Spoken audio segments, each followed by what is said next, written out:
बोल दे रहा हूं मैं, चंद्रशेखर जी, मोदी जी, मुन्ना खान, मौलाना साहब जो भी दाढ़ी रखते हैं सब दाढ़ी ट्रिम कराते हैं। आपकी बात समाप्त हो गई, अब आगे बोलो। मेरे से पंगा नहीं दोस्त, ना ना ना ना, मैं बड़ा विचित्र आदमी हूं, आप जानते हो, मैं तो घर तक छोड़ के आता हूं। लेकिन जिसमें खेला हुआ है, कहीं जिलानी ने, कहीं गिलानी ने, कहीं रिजवी ने, उस पे संकट के बादल मंडराएंगे। लिख लीजिए, 78% संपत्तियां उत्तर प्रदेश में ऐसी हैं वक्फ की लिस्ट में जो सरकारी हैं, जिनका रिकॉर्ड सरकार के पास है। क्या वो संपत्तियां वापस नहीं होनी चाहिए? किसी को अच्छा लगे, किसी को बुरा लगे, कि हम वहां 50,000 लोगों की रसोई चलाते हैं? बता दीजिए, बता दीजिए कि हम 10 लाख मुस्लिम यतीम बच्चों की फीस देते हैं स्कूलों में। बताएगा वक्फ हमको? नहीं, कुछ नहीं होता। पान की गिलोरी खाए, कड़क नींबू काट कुर्ता और जो अलीगढ़ काट पजामा पहन के सब।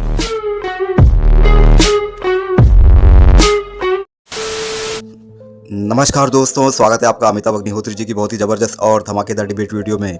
वक्फ बोर्ड अमेंडमेंट पर बनी जेपीसी रिपोर्ट को संसद के राज्यसभा और लोकसभा में पेश कर दिया गया।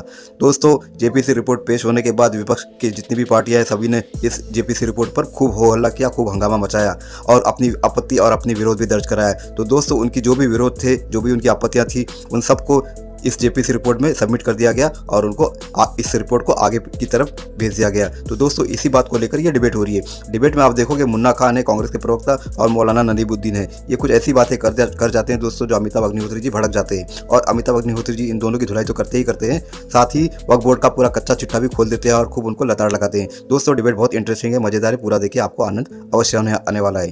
तो चलिए शुरू करते हैं डिबेट वीडियो, लेट्स स्टार्ट। बहुत दिन हो गए हैं, मजा नहीं आ रहा है। अभी मजा आएगा ना भिड़ो। पिक्चर चालू करो बे। बड़ा अजब खेला है। भारतीय पुरातत्व सर्वेक्षण विभाग के अधीन कोई इमारत है, मस्जिद कमेटी ने पता लगा एएसआई कोई घुसने से मना कर दिया, बोले घुसे तो इनके 10 डंडे मारो, अलग करो इनको। ये घुसे तो तुरंत कहना इस्लाम खतरे में। अब वो बाहर गली तक में नहीं जा पा रहे। संभल में यही तो था, कागज में वो एएसआई के पास है मस्जिद, लेकिन चल किसकी रही? फहीम की, गुड्डू की, राशिद की। कोई डायरेक्टर भी वहां चले जाए एएसआई का तो थपड़ियां भगा दे। ये सच्चाई है, मौलाना साहब जानते हैं सच्चाई को। बोला कौन है एएसआई? कुछ नहीं, भैया की चलेगी यहां, भाईजान की। तो फिर तो कुछ तो सुधार करना पड़ेगा। मुन्ना खान साहब, संसद का ये नियम आप अच्छे हमसे बेहतर जानते हैं। जवाहरलाल जी के समय से आज तक वही है, 49 और 51। लोकतंत्र का एक अर्थ होता है 49 और 51, ठीक। जब पूजा स्थल विधेयक कांग्रेस पारित कराई थी, तब भी इसी व्यवस्था के तहत पारित कराया था। जब वक्फ में शक्तियां दी नरसिंह राव ने और मनमोहन सिंह ने, तो भी इसी नियम के तहत दी। अब वक्फ कानून में संशोधन और तरमीम जो हो रहा है वो भी उसी कानून के तहत हो रहा है। कैंची एक ही है दाढ़ी ट्रिम करने की, क्या दाढ़ी ट्रिम करने वाले के हाथ बदल गए, लेकिन कैंची तो वही है और कंघा भी वही है।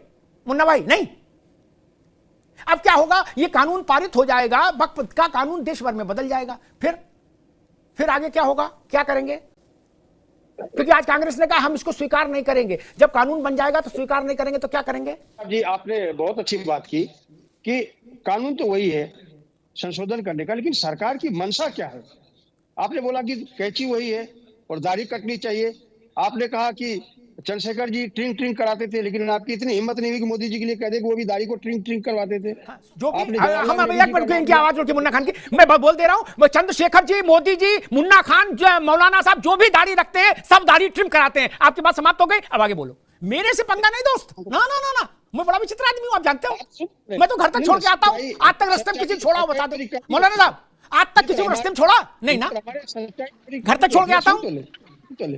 हाँ भैया बताओ। हाँ सरकार की मंशा यही है, मैं बार बार कह रहा हूँ कि सरकार की मंशा है कि किस तरीके से अडानी और अंबानी के जो शीश महल बने हुए हैं उसको बचाया जाए। मैंने जैसा पहले भी कहा कि 2003 में जो ली गई जमीन अंबानी की, जो जिसपे शीश महल बनी हुई है, वो जमीन वक्फ बोर्ड की है। आप गूगल पे सर्च कर लो, ये कोई कांग्रेस का प्रवक्ता, कांग्रेस के कार्यकर्ता नहीं कह रहा है। गूगल आपको प्रमाण दे देगा कि क्या हकीकत है, और देश के लोग सभी जान रहे।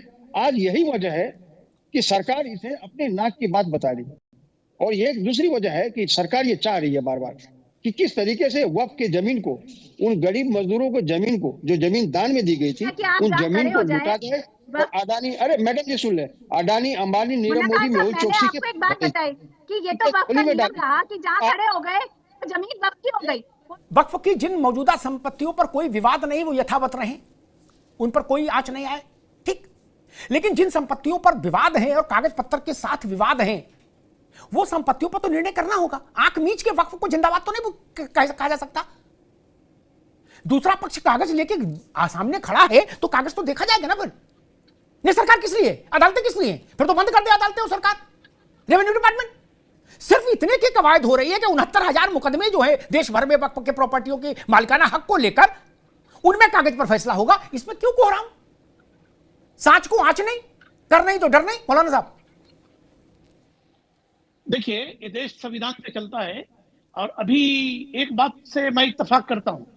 क्या इत्तेफाक कि धड़ल्ले से वक्त में लूटपाट हुआ और वक्त के जमीन से गरीब मुसलमानों को कोई फायदा नहीं पहुंचा। सफेददारी और बड़ी बड़ी गाड़ियों वाले, चाहे चेयरमैन हो चाहे सीओ हो। मैं जफरियाब जिलानी को भी जानता हूं, मैं वसीम रज़वी को भी जानता हूं, किस तरह से वक्फ बोर्ड की जमीनों को करोड़ों बेच करके करोड़पति हो गए, अरबपति हो गए। अभी ये साहब कह रहे थे कि अफगानिस्तान से लेकर के तो नहीं आए। मैं कहता हूं भैया, मैं अफगानिस्तान से क्यों लेकर के आया हूं? मेरे बाप दादा यहीं पैदा है, मुझे क्या जरूरत पड़ी अफगानिस्तान से? अगर पलट करके मैं ये कह दूं कि जर्मन से आर्यन लेकर के आए थे तो बात बहुत दूर तक जाएगी। इसलिए बात आपके पास कहां से आ गई कि कोई अफगान, आप जर्मन से लेके आए थे क्या? आर्यन कहां से आए थे? नहीं, आप संसद को भी कहेंगे कि वो आपकी संपत्ति है। आप हमारे 15 साल पुरानी मंदिरों को भी कहेंगे कि हमारी संपत्ति है। आप एयरपोर्ट को भी कहेंगे हमारी संपत्ति है। आप कुंभ क्षेत्र को भी कहेंगे कि हमारी संपत्ति है। जो मर्जी आएगा उसको कह देंगे कि हमारी संपत्ति है। कैसे दोगुनी हुई संपत्ति भाई? ये तो जवाब दीजिए। संपत्तियां कैसे दोगुनी हुई? आपके पास संपत्तियां दोगुनी कैसे हुई? आपको कब्जा करना है वक्फ बोर्ड पे, आपको वक्फ की जमीन हथियाना है आपको। अरे जिसने कब्जेदार समय कम है। मैं ये बात कह सकता हूं पूरे विश्वास के साथ, पूरी प्रामाणिकता के साथ, कि जो निर्विवाद भूमि है वक्फ की, मौलाना साहब, वो वक्फ की ही रहेगी। लेकिन जिसमें खेला हुआ है, कहीं जिलानी ने, कहीं गिलानी ने, कहीं रिजवी ने, उस पे संकट के बादल मंडराएंगे। लिख लीजिए। अब वो समय चला गया कि जो हम कहें वही सही, नहीं चलेगा भाई। दस्तावेज भी दिखाने होंगे। 78% संपत्तियां उत्तर प्रदेश में ऐसी हैं वक्फ की लिस्ट में जो सरकारी हैं, जिनका रिकॉर्ड सरकार के पास है। क्या वो संपत्तियां वापस नहीं होनी चाहिए? किसी को अच्छा लगे, किसी को बुरा लगे। अगर ऐसी तरीका रखेंगे तो फिर सब कब्जा करने लगेंगे। फिर स्कूल कहां बनेगा, सड़क कहां बनेगी, पार्क कहां बनेगा, अनाथालय कहां बनेगा? ऐसे लूट मचाना चाहते हैं क्या? और अनियंत्रित शक्तियां क्यों चाहते हैं? मतलब किसी बोर्ड को अनियंत्रित शक्तियां क्यों मिलेंगी कि जो तुम कह दोगे वही फाइनल, चाहे जिस सीट पर झोला रख दो वही तुम्हारी? ये नहीं होगा। विधि का शासन है, व्यक्ति का शासन नहीं हो सकता, न वक्फ बोर्ड का शासन हो सकता है। इसको बार बार उद्योगपतियों से जोड़ा जा रहा है। सरकार अपनी जमीन छुड़ाने के लिए अधिकार संपन्न हो जाएगी, इसमें क्या दिक्कत है? सरकारी जमीन पर कब्जा किया क्यों? सुप्रीम कोर्ट भी कह चुका कि सरकारी जमीन कब्जे से मुक्त कराई जाए। क्या समस्या है? क्यों इतना है? तो और कहा जा रहा है मुसलमानों के खिलाफ है, मुसलमानों की नस्ल को खत्म करने की साजिश हो रही है। बताइए, वक्फ की जमीन किसी रिजवी और किसी गिलानी के कब्जे में बनी रहे तो मुसलमान का आबादी है, आबाद हो रहा है। मौलाना साहब, आप तो सब जानते हो। मुझे बता दो कि ये 10,000 आदमी हैं, गरीब, यतीम, बेवाएं, जिनका जीवन बदल दिया वक्फ ने। 10,000 गिना दीजिए पूरे देश भर में, जिनके बाप मर गए भरी जवानी में, 5-5, 6-6 बच्चे पीछे छोड़ गए, उनके लिए कुछ वक्त ने किया हो तो हमको बता दो। हमको मालूम है जन्नत की हकीकत क्या है। इसलिए अटारी पर खड़े होकर वक्फ ना चिल्लाओ महाराज। बता दीजिए ना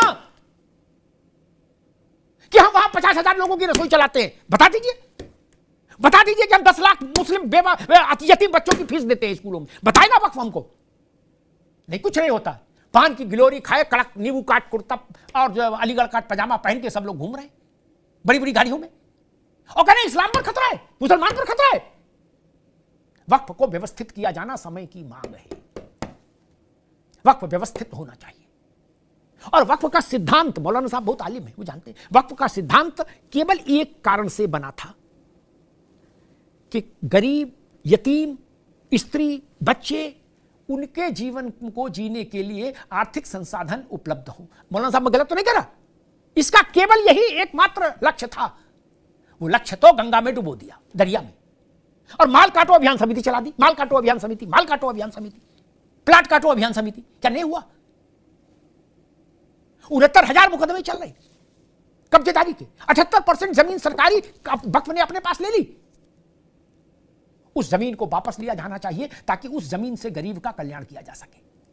वहां गरीब के लिए मकान बना दीजिए वक्फ से जमीन लेके, हिंदू को भी मिले, मुसलमान को भी मिले, जो गरीब हो उसको मिले, मजहब से कोई लेना देना नहीं होगा। मौलाना साहब, ये बात ज्यादा प्रैक्टिकल है, ज्यादा ईमानदारी की है। सरकारी जमीन छूटे, इलाहाबाद में अतीक की जमीन कब्जा कुर्की हुई थी, उसमें गरीबों के लिए मकान बने, 150-200 गरीबों को फ्लैट मिले, उसमें हिंदू भी थे, मुसलमान भी थे। और बड़ी चालाकी से इस बहस में एक कोशिश होती है कि दलित, आदिवासी और ओबीसी को अपने साइड खींचने की। ये कोशिश ठीक नहीं, और इस कोशिश से कुछ होगा भी नहीं।